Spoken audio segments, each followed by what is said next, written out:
எண்ணாகமம் 29ஆம் அதிகாரம். 7ஆம் மாதம் 1 தேதி பரிசுத்த சபை கூடும் நாளாய் இருக்க கடவது. அதில் சாதாரணமான யாதொரு வேலையும் செய்யலாகாது.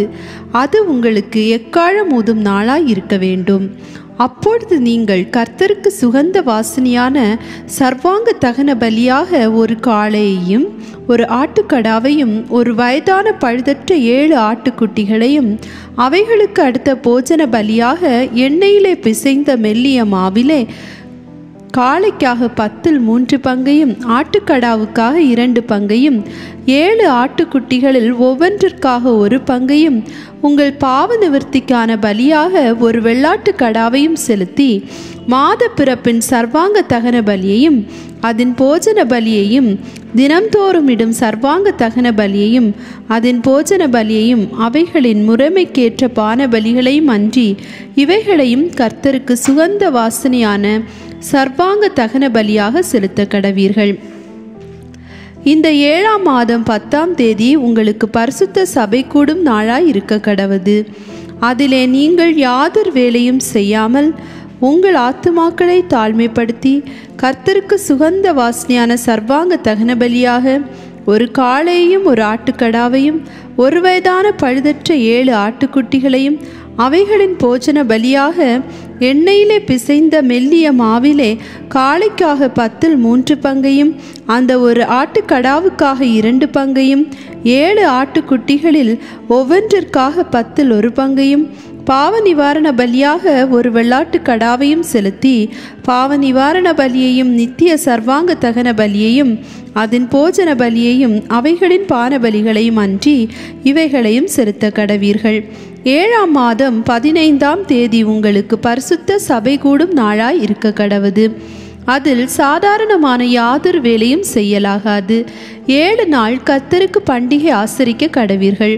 நீங்கள் கர்த்தருக்கு சுகந்த வாசனை உள்ள சர்வாங்க தகன பலியாக 13 காளைகளையும் 2 ஆட்டுக்கடாக்களையும் ஒரு வயதான பழுதற்ற 14 ஆட்டுக்குட்டிகளையும் அவைகளின் போஜன பலியாக எண்ணெயிலே பிசைந்த மெல்லிய மாவிலே அந்த 13 காளைகளில் ஒவ்வொன்றிற்காக 10 பங்கையும் அந்த 2 ஆட்டுக்கடாக்களில் ஒவ்வொன்றிற்காக 2 பங்கையும் 14 ஆட்டுக்குட்டிகளில் ஒவ்வொன்றிற்காக 1 பங்கையும் நித்திய தகன பலியையும் அதன் போஜன பலியையும் அதன் பான பலியையும் அன்றி பாவ நிவாரண பலியாக ஒரு வெள்ளாட்டு கடாவையும் செலுத்த கடவீர்கள். 2ஆம் நாளிலே 12 காளைகளையும் 2 ஆட்டுக்கடாக்களையும் ஒரு வயதான பழுதற்ற 14 ஆட்டுக்குட்டிகளையும் காளைகளும் ஆட்டுக்கடாக்களும் ஆட்டுக்குட்டிகளும் இருக்கிற லெக்கத்திற்கு தக்கதாக முறைமையின்படி அவைகளின் போஜன பலியையும் அவைகளின் பானபலிகளையும் நித்திய சர்வாங்க தகன பலியையும் அதன் போஜன பலியையும் அவைகளின் பானபலிகளையும் அன்றி பாவ நிவாரண பலியாக ஒரு வெள்ளாட்டு கடாவையும் செலுத்த கடவீர்கள். 3ஆம் நாளிலே 11 காளைகளையும் 2 ஆட்டுக்கடாக்களையும் ஒரு வயதான பழுதற்ற 14 ஆட்டுக்குட்டிகளையும் காளைகளும் ஆட்டுக்கடாக்களும் ஆட்டுக்குட்டிகளும் இருக்கிற லெக்கத்திற்கு தக்கதாக முறைமையின்படி அவைகளின் போஜன பலியையும் அவைகளின் பானபலிகளையும் நித்திய சர்வாங்க தகன பலியையும் அதன் போஜன பலியையும் அதன் பானபலியையும் அன்றி பாவ நிவாரண பலியாக ஒரு வெள்ளாட்டு கடாவை செலுத்த கடவீர்கள். 4ஆம் நாளிலே 10 காளைகளையும் 2 ஆட்டுக்கடாக்களையும் ஒரு வயதான பழுதற்ற 14 ஆட்டுக்குட்டிகளையும் காளைகளும் ஆட்டுக்கடாக்களும் ஆட்டுக்குட்டிகளும் இருக்கிற லெக்கத்திற்கு தக்கதாக முறைமையின்படி அவைகளின் போஜன பலியையும் அவைகளின் பானபலிகளையும் நித்திய சர்வாங்க தகன பலியையும் அதன் போஜன பலியையும் அதன் பானபலியையும் அன்றி பாவ நிவாரண பலியாக ஒரு வெள்ளாட்டு கடாவையும் செலுத்த கடவீர்கள். 5ஆம் நாளிலே 9 காளைகளையும் 2 ஆட்டுக்கடாக்களையும் ஒரு வயதான பழுதற்ற 14 ஆட்டுக்குட்டிகளையும் காளைகளும் ஆட்டுக்கடாக்களும் ஆட்டுக்குட்டிகளும் இருக்கிற லெக்கத்திற்கு தக்கதாக முறைமையின்படி அவைகளின் போஜன பலியையும் அவைகளின் பானபலிகளையும் நித்திய சர்வாங்க தகன பலியையும் அதன் போஜன பலியையும் அதன் பான பலியையும் அன்றி பாவ நிவாரண பலியாக ஒரு வெள்ளாட்டு கடாவையும் செலுத்த கடவீர்கள். 6ஆம் நாளிலே 8 காளைகளையும் 2 ஆட்டுக்கடாக்களையும் ஒரு வயதான பழுதற்ற 14 ஆட்டுக்குட்டிகளையும் காளைகளும் ஆட்டுக்கடாக்களும் ஆட்டிக்குட்டிகளும் இருக்கிற லெக்கத்திற்கு தக்கதாக முறைமையின்படி அவைகளின் போஜன பலியையும் அவைகளின் பான பலிகளையும் நித்திய சர்வாங்க தகன பலியையும் அதன் போஜன பலியையும் அதன் பான பலிகளையும் அன்றி பாவ நிவாரண பலியாக ஒரு வெள்ளாட்டுக்கடாவையும் செலுத்த கடவீர்கள்.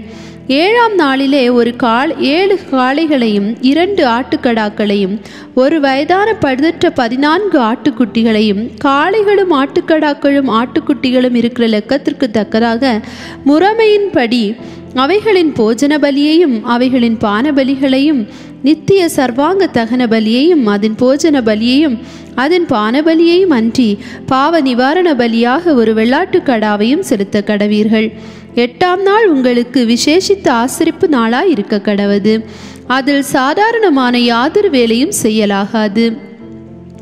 அப்பொழுது நீங்கள் கர்த்தருக்கு சுகந்த வாசனை உள்ள தகனமான சர்வாங்க தகன பலியாக ஒரு காளையையும் ஒரு ஆட்டுக்கடாவையும் ஒரு வயதான பழுதற்ற 7 ஆட்டுக்குட்டிகளையும் காளையும் ஆட்டுக்கடாவும் ஆட்டுக்குட்டிகளும் இருக்கிற லெக்கத்திற்கு தக்கதாக முறைமையின்படி அவைகளின் போஜன பலியையும் அவைகளின் பான பலிகளையும் நித்திய சர்வாங்க தகன பலியையும் அதன் போஜன பலியையும் அதன் பான பலியையும் அன்றி பாவ நிவாரண பலியாக ஒரு வெள்ளாட்டுக்கடாவையும் செலுத்த கடவீர்கள்.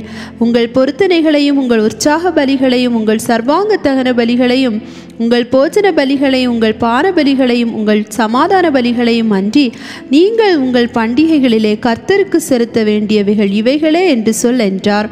கர்த்தர் மோசேக்கு கட்டளையிட்டபடியெல்லாம் மோசே இஸ்ரவேல் புத்திரருக்கு சொன்னான். எண்ணாகமம் 30ஆம் அதிகாரம். மோசே இஸ்ரவேல் புத்திரருடைய கோத்திரங்களின் தலைவரை நோக்கி, கர்த்தர் கட்டளையிடுவது என்னவென்றால், ஒருவன் கர்த்தருக்கு யாதொரு பொருத்தனை பண்ணினாலும் அவன் யாதொரு காரியத்தை செய்யும்படி ஆணையிட்டு தன் ஆத்துமாவை நிபந்தனைக்குட்படுத்தி கொண்டாலும் அவன் சொல் தவறாமல் தன் வாயிலிருந்து புறப்பட்ட வாக்கின்படியெல்லாம் செய்ய கடவன். தன் தகப்பன் வீட்டில் இருக்கிற ஒரு பெண் பிள்ளை தன் சிறு வயதிலே கர்த்தருக்கு பொருத்தனை பண்ணி யாதொரு காரியத்தை செய்யும்படி தன் ஆத்துமாவை நிபந்தனைக்குட்படுத்தி கொண்டால் அவள் செய்த பொருத்தனையும் அவள் பண்ணிக்கொண்ட நிபந்தனையும் அவளுடைய தகப்பன் கேட்டும் அவளுக்கு ஒன்றும் சொல்லாதிருப்பானானால் அவள் செய்த எல்லா பொருத்தனைகளும் அவள் தன் ஆத்துமாவை நிபந்தனைக்குட்படுத்தி கொண்ட நிபந்தனையும் நிறைவேற வேண்டும். அவள் செய்த பொருத்தனைகளையும் அவள் செய்யும்படி தன் ஆத்துமாவை நிபந்தனைக்குட்படுத்தின நிபந்தனையையும் அவளுடைய தகப்பன் கேட்கிற நாளில் அவன் வேண்டாம் என்று தடுத்தால் அது நிறைவேற வேண்டியதில்லை. அவளுடைய தகப்பன் வேண்டாம் என்று தடுத்தபடியால் கர்த்தர் அதை அவளுக்கு மன்னிப்பார். அவள் பொருத்தனை பண்ணும் போதும் தன் உதடுகளை திறந்து தன் ஆத்துமாவை நிபந்தனைக்குட்படுத்தி கொள்ளும் போதும் அவளுக்கு புருஷன் இருந்தால் அப்பொழுது அவளுடைய புருஷன் அதை கேட்டிருந்தும் அதை கேள்விப்படுகிற நாளில் அவளுக்கு ஒன்றும் சொல்லாதிருந்தால் அவளுடைய பொருத்தனைகளும் அவள் தன் ஆத்துமாவை நிபந்தனைக்குட்படுத்தின நிபந்தனையும் நிறைவேற வேண்டும். அவளுடைய புருஷன் அதை கேட்கிற நாளில் அவன் வேண்டாம் என்று தடுத்து அவள் செய்த பொருத்தனையும் அவள் தன் ஆத்துமாவை நிபந்தனைக்குட்படுத்தி கொண்ட நிபந்தனையும் செல்லாதபடி செய்தானே ஆனால் அப்பொழுது கர்த்தர் அதை அவளுக்கு மன்னிப்பார். ஒரு விதவையாவது தள்ளப்பட்டு போன ஒரு ஸ்திரீயாவது தன் ஆத்துமாவை எந்த நிபந்தனைக்குட்படுத்தி கொள்கிறாளோ அந்த நிபந்தனை நிறைவேற வேண்டும். அவள் தன் புருஷனுடைய வீட்டில் யாதொரு பொருத்தனை பண்ணினாலும் அல்லது யாதொரு காரியத்தை செய்யும்படி ஆணையிட்டு தன் ஆத்துமாவை நிபந்தனைக்குட்படுத்தி கொண்டாலும் அவளுடைய புருஷன் அதை கேட்டும் அவளுக்கு அதை வேண்டாம் என்று தடுக்காமல் மௌனமாய் இருந்தால் அவள் செய்த எல்லா பொருத்தனைகளும் அவள் தன் ஆத்துமாவை நிபந்தனைக்குட்படுத்தின எல்லா நிபந்தனைகளும் நிறைவேற வேண்டும். அவளுடைய புருஷன் அவைகளை கேட்ட நாளில் அவைகளை செல்லாதபடி பண்ணினால் அப்பொழுது அவள் செய்த பொருத்தனைகளும் அவள் தன் ஆத்துமாவை உட்படுத்தின நிபந்தனையை குறித்து அவள் வாயிலிருந்து புறப்பட்டதொன்றும் நிறைவேற வேண்டியதில்லை. அவளுடைய புருஷன் அவைகளை செல்லாதபடி பண்ணினதினாலே கர்த்தர் அதை அவளுக்கு மன்னிப்பார். எந்த பொருத்தனையையும் ஆத்துமாவை தாழ்மைப்படுத்தும்படி செய்யப்பட்ட எந்த ஆணையையும் அவளுடைய புருஷன் ஸ்திரப்படுத்தவும் கூடும், செல்லாதபடி பண்ணவும் கூடும். அவளுடைய புருஷன் ஒரு நாளும் அவளுக்கு ஒன்றும் சொல்லாதிருந்தானாகில் அவன் அவளுடைய எல்லா பொருத்தனைகளையும் அவள் பேரில் இருக்கிற அவளுடைய எல்லா நிபந்தனைகளையும் ஸ்திரப்படுத்துகிறான். அவன் அதை கேட்ட நாளிலே அவளுக்கு ஒன்றும் சொல்லாமற் போனதினால் அவைகளை ஸ்திரப்படுத்துகிறான். அவன் அவைகளை கேட்ட பின்பு செல்லாதபடி பண்ணினால் அவளுடைய அக்கிரமத்தை அவன் சுமப்பான் என்றார். புருஷனையும் ஸ்திரீயையும் தகப்பனையும் தகப்பனுடைய வீட்டில் சிறுவயதில் இருக்கிற அவன் குமாரத்தியையும் குறித்து கர்த்தர் மோசேக்கு விதித்த கட்டளைகள் இவைகளே. எண்ணாகமம் 31ஆம் அதிகாரம். கர்த்தர் மோசேயை நோக்கி, இஸ்ரவேல் புத்திரர் நிமித்தம் மீதியானியரிடத்தில் பழி வாங்குவாயாக, அதன் பின்பு உன் ஜனத்தாரிடத்தில் சேர்க்கப்படுவாய் என்றார். அப்பொழுது மோசே ஜனங்களை நோக்கி, கர்த்தர் நிமித்தம் மீதியானியரிடத்தில் பழி வாங்கும் பொருட்டு உங்களில் அவர்கள் மேல் யுத்தத்திற்கு போகத்தக்கதாக மனிதரை பிரித்தெடுங்கள். இஸ்ரவேலுடைய எல்லா கோத்திரங்களிலும் ஒவ்வொரு கோத்திரத்தில் 1000 பேரை யுத்தத்திற்கு அனுப்ப வேண்டும் என்றான். அப்படியே இஸ்ரவேலராகிய அநேக ஆயிரங்களில் ஒவ்வொரு கோத்திரத்தில் 1000 பேராக 12000 பேர் யுத்த சன்னத்தாராய் நிறுத்தப்பட்டார்கள். மோசே அவர்களையும் ஆசாரியனாகிய எலெயாசாரின் குமாரன் பினெகாசையும் யுத்தத்திற்கு அனுப்புகையில் அவன் கையிலே பரிசுத்த தட்டுமுட்டுகளையும் தொனிக்கும் பூரிகைகளையும் கொடுத்து அனுப்பினான். கர்த்தர் மோசேக்கு கட்டளையிட்டபடியே அவர்கள் மீதியானியருடன் யுத்தம் பண்ணி புருஷர்கள் யாவரையும் கொன்று போட்டார்கள். அவர்களை கொன்று போட்டதுமன்றி மீதியானியரின் 5 ராஜாக்களாகிய ஏவி, ரேக்கேம், சூர், ஊர், ரேப்பா என்பவர்களையும் கொன்று போட்டார்கள். பேயோரின் குமாரனாகிய பிலேயாமையும் பட்டயத்தினாலே கொன்று போட்டார்கள். அன்றியும் இஸ்ரவேல் புத்திரன் மீதியானியரின் ஸ்திரீகளையும் குழந்தைகளையும் சிறைபிடித்து அவருடைய மிருக ஜீவன்களாகிய ஆடு மாடுகள் யாவையும் மற்ற ஆஸ்திகள் யாவையும் கொள்ளையிட்டு அவர்கள் குடியிருந்த ஊர்கள் கோட்டைகள் யாவையும் அக்கினியால் சுட்டரித்து தாங்கள் கொள்ளையிட்ட பொருளையும் தாங்கள் பிடித்த நரஜீவன் மிருக ஜீவன் அனைத்தையும் சேர்த்து சிறைபிடிக்கப்பட்ட மனிதரையும் மிருகங்களையும் கொள்ளையிட்ட பொருட்களையும் எரிகோவின் அருகே உள்ள யோர்தானுக்கு இக்கரையில் மோவாபின் சமனான வெளிகளில் உள்ள பாளையத்தில் இருந்த மோசேனிடத்துக்கும் ஆசாரியனாகிய எலெயாசாரிடத்துக்கும் இஸ்ரவேல் புத்திரராகிய சபையாரிடத்திற்கும் கொண்டு வந்தார்கள். மோசேயும் ஆசாரியனாகிய எலெயாசாரும் சபையின் பிரபுக்கள் எல்லாரும் அவர்களை சந்திக்க பாளையத்திற்கு வெளியே புறப்பட்டு போனார்கள். அப்பொழுது மோசே யுத்தத்திலிருந்து வந்த 1000 பேருக்கு தலைவரும் 100 பேருக்கு தலைவரும் ஆகிய சேனாபதிகள் மேல் கோபம் கொண்டு அவர்களை நோக்கி, ஸ்திரீகள் எல்லாரையும் உயிரோடே விட்டுவிட்டீர்களா? பேயோரின் சங்கதியிலே பிலேயாமின் ஆலோசனையினால் இஸ்ரவேல் புத்திரர் கர்த்தருக்கு விரோதமாய் துரோகம் பண்ண காரணமாய் இருந்தவர்கள் இவர்கள்தானே. அதனால் கர்த்தரின் சபையிலே வாதையும் நேரிட்டதே. ஆகையால் குழந்தைகளில் எல்லா ஆண் பிள்ளைகளையும் புருஷ சம்யோகத்தை அறிந்த எல்லா ஸ்திரீகளையும் கொன்று போடுங்கள். ஸ்திரீகளில் புருஷ சம்யோகத்தை அறியாத எல்லா பெண் பிள்ளைகளையும் உங்களுக்காக உயிரோடே வையுங்கள். பின்பு நீங்கள் 7 நாள் பாளையத்திற்கு புறம்பே தங்குங்கள். நரஜீவனை கொன்றவர்களும் வெட்டுண்டவர்களை தொட்டவர்களுமாகிய நீங்கள் யாவரும் 3ஆம் நாளிலும் 7ஆம் நாளிலும் உங்களையும் உங்களால் சிறைபிடிக்கப்பட்டவர்களையும் சுத்திகரித்து அந்தபடியே எல்லா வஸ்திரத்தையும் தோலால் செய்த கருவிகளையும் வெள்ளாட்டு மயிரினால் நெய்தவைகளையும் மரசாமான்களையும் சுத்திகரிக்க கடவீர்கள் என்றான். ஆசாரியனாகிய எலெயாசாரும் யுத்தத்திற்கு போய் வந்த படை வீரரை நோக்கி, கர்த்தர் மோசேக்கு கட்டளையிட்ட விதி பிரமாணம் என்னவென்றால், அக்கினிக்கு நிற்கத்தக்கவைகளாகிய பொன், வெள்ளி, வெண்கலம், இரும்பு, தகரம், ஈயம் ஆகிய இவைகளை எல்லாம் சுத்தமாகும்படிக்கு அவைகளை அக்கினியிலே போட்டெடுக்க கடவீர்கள். தீட்டு கழிக்கும் தண்ணீராலும் அவைகள் சுத்திகரிக்கப்பட வேண்டும். அக்கினிக்கு நிற்கத்தகாதவைகளை எல்லாம் தண்ணீரினால் சுத்தம் பண்ண கடவீர்கள். 7ஆம் நாளில் உங்கள் வஸ்திரங்களை தோய்க்க வேண்டும். அப்பொழுது சுத்தமாய் இருப்பீர்கள். பின்பு நீங்கள் பாளையத்திற்குள் வரலாம் என்றான். கர்த்தர் மோசேயை நோக்கி, பிடித்து கொண்டு வரப்பட்ட மனிதரையும் மிருகங்களையும் நீயும் ஆசாரியனாகிய எலெயாசாரும் சபையினுடைய பிதாக்களாகிய தலைவரும் தொகை பார்த்து கொள்ளையிடப்பட்டதை 2 பங்காக பங்கிட்டு யுத்தத்திற்கு படையெடுத்து போனவர்களுக்கு சபை அனைத்திற்கும் கொடுங்கள். மேலும் யுத்தத்திற்கு போன படைவீரரிடத்தில் கர்த்தருக்காக மனிதரிலும் மாடுகளிலும் கழுதைகளிலும் ஆடுகளிலும் 500ற்கு 1 பிராணி வீதமாக பகுதி வாங்கி அவர்களுடைய பாதி பங்கில் எடுத்து கர்த்தருக்கு ஏறெடுத்து படைக்கும் படைப்பாக ஆசாரியனாகிய எலெயாசாருக்கு கொடுக்க வேண்டும்.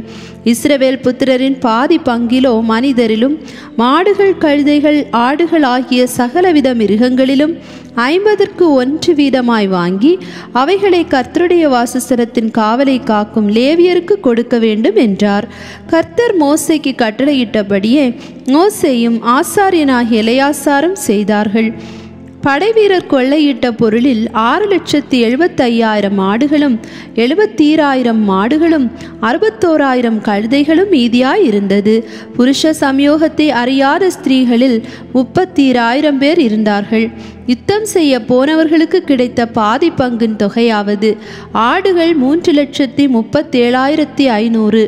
இந்த ஆடுகளிலே கர்த்தருக்கு பகுதியாக வந்தது 675, மாடுகள் 36,000, அவைகளிலே கர்த்தருக்கு பகுதியாக வந்தது 72, கழுதைகள் 30,500, அவைகளில் கர்த்தருக்கு பகுதியாக வந்தது 61, நரஜீவன்கள் 16,000 பேர், அவர்களில் கர்த்தருக்கு பகுதியாக வந்தவர்கள் 32 பேர். கர்த்தருக்கு ஏறெடுத்து படைக்கும் அந்த பகுதியை மோசே கர்த்தர் தனக்கு கட்டளையிட்டபடியே ஆசாரியனாகிய எலெயாசாரிடத்தில் கொடுத்தான். யுத்தம் பண்ணின பேர்களுக்கும் இஸ்ரவேல் புத்திரருக்கும் மோசே பாதி பாதியாக பங்கிட்டதின்படியே சபையாருக்கு வந்த பாதி பங்காவது ஆடுகளில் 3,37,500, மாடுகளில் 36,000, கழுதைகளில் 30,500, நரஜீவன்களில் 16,000 பேருமே. இஸ்ரவேல் புத்திரரின் பாதி பங்குக்கு வந்த இந்த நரஜீவன்களிலும் மிருகங்களிலும் மோசே 50க்கு 1 வீதமாக எடுத்து அவைகளை கர்த்தர் தனக்கு கட்டளையிட்டபடியே கர்த்தருடைய வாசஸ்தலத்தின் காவலை காக்கிற லேவியருக்கு கொடுத்தான். பின்பு 1000 பேருக்கு தலைவரும் 100 பேருக்கு தலைவருமான சேனாபதிகள் மோசேனிடத்தில் வந்து, உமது ஊழியக்காரராகிய நாங்கள் எங்கள் கையின் கீழ் இருக்கிற யுத்த மனிதரை தொகை பார்த்தோம், அவர்களுக்குள்ளே ஒரு ஆளும் குறையவில்லை. ஆகையால் கர்த்தருடைய சந்நிதியில் எங்கள் ஆத்துமாக்களுக்காக பாவ நிவர்த்தி செய்யும் பொருட்டு எங்களுக்கு கிடைத்த பொற்பணிகளாகிய பாதசரங்களையும் அஸ்தகடங்களையும் மோதிரங்களையும் காதணிகளையும் காப்புகளையும் கர்த்தருக்கு காணிக்கையாக கொண்டு வந்தோம் என்றார்கள். அப்பொழுது மோசேயும் ஆசாரியனாகிய எலெயாசாரும் சகலவித வேலைப்பாடான பணிதிகளான அந்த பொன் ஆபரணங்களை அவர்களிடத்தில் வாங்கினார்கள். இப்படி 1000 பேருக்கு தலைவரானவர்களாலும் 100 பேருக்கு தலைவரானவர்களாலும் கர்த்தருக்கு ஏறெடுத்து படைக்கும் காணிக்கையாக செலுத்தப்பட்ட பொன் முழுவதும் 16,750 சேக்கல் நிறையாயிருந்தது. யுத்தத்திற்கு போன மனிதர் ஒவ்வொருவரும் தங்களுக்காக கொள்ளையிட்டிருந்தார்கள். அந்த பொன்னை மோசேயும் ஆசாரியனாகிய எலெயாசாரும் 1000 பேருக்கு தலைவரானவர்களின் கையிலும் 100 பேர்களின் தலைவரானவர்களின் கையிலும் வாங்கி இஸ்ரவேல் புத்திரருக்கு ஞாபக குறியாக ஆசரிப்பு கூடாரத்திலே கர்த்தருடைய சந்நிதியில் கொண்டு வந்து வைத்தார்கள்.